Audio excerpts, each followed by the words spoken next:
కాకినాడ జిల్లా పెద్దాపురం, సామర్లకోట పట్టణాల్లో ఎన్టీఆర్ 30వ వర్ధంతి సందర్భంగా ఎన్టీఆర్ విగ్రహానికి పూలమాలలు వేసి నివాళులు అర్పించిన మాజీ మంత్రి రాజప్ప.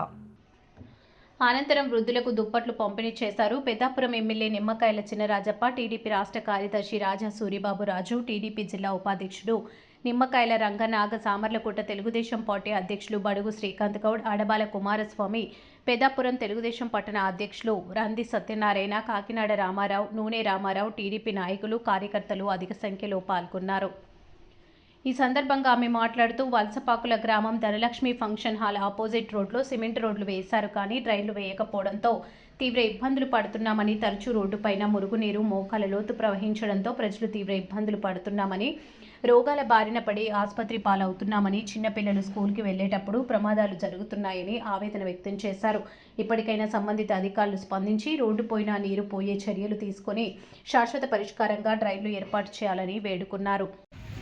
ఈ సమావేశానికి చేసిన రాజు గారు, ఇంకా పెద్దలందరూ కూడా చాలామంది పెద్ద వచ్చేది, ఏదో పెద్దలందరూ ఇక్కడ ఉన్నారు.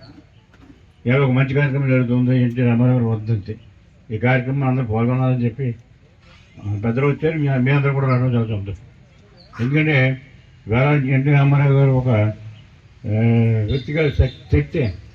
ఆయన అనేక సినిమాలు యాక్ట్ చేసి రాజకీయంగా మహారాజు అనిపించి స్నేహితులుగా మహారాజుగా రాజకీయాల్లోకి వచ్చాడు.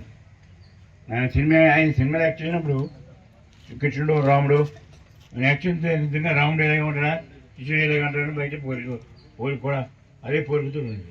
అంతలాగా యాక్ట్ చేసి మంచి పేరు తెచ్చుకొని పార్టీ స్థాపించాడు. పార్టీ స్థాపించినప్పుడు ఆయనకి రాజకీయాలు కూడా ఏమీ లేదు. ఆయన పేదలకు సేవ చేయాలంత దృక్పథంతో ఉంది. అదేవిధంగా పక్క ఇల్లు కట్టాలి, ఈ మూడు ఆయన పెట్టినాయి. ఆయన 2 రూపాయలు బియ్యం, సగం ధరగా బియ్యం, బట్టలు అది ఆపులు ప్రాబ్లం వచ్చి తాగేది. ఏది కూడా చంద్రబాబు నాయుడు వచ్చిన తర్వాత మళ్ళీ డోక్రాలు ఏర్పాటు చేశాడు. డోక్రా అనే కార్యక్రమాలు ఇవ్వాలి. మహిళ గారు ఉద్యోగాలు రిజర్వేషన్, అలాగే స్థానిక సంస్థలు రాజ్య హక్కు ఇవన్నీ కూడా ఎన్టీ రామారావు. అంటే అంత 5 కార్యక్రమాలు దిగిపోయాడు. కూడా మరి ఎన్టీ రామారావు చంద్రబాబు నాయుడు కూడా అది వచ్చాడు. ఇంకా ఎక్కువ రెడ్డి కార్యక్రమం తీసుకొని ఇవాళ రాష్ట్రం అంతా బాగుండాలి, ఒక రాజధాని కావాలి, అలాగే జిల్లాలని అభివృద్ధి చెందాలని ఆలోచించి ఆయన కానీ ఇంకా అన్ని ఎంకరేజ్ చేయమన్నారు. మరి ఆయన పట్ల చంద్రబాబు నాయుడు నన్ను పెద్దవాళ్ళు పంపారు.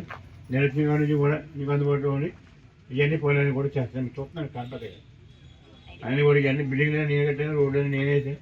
ఇప్పుడు మళ్ళీ ఇవాళ రాష్ట్రం అంతా బాగుండాలి.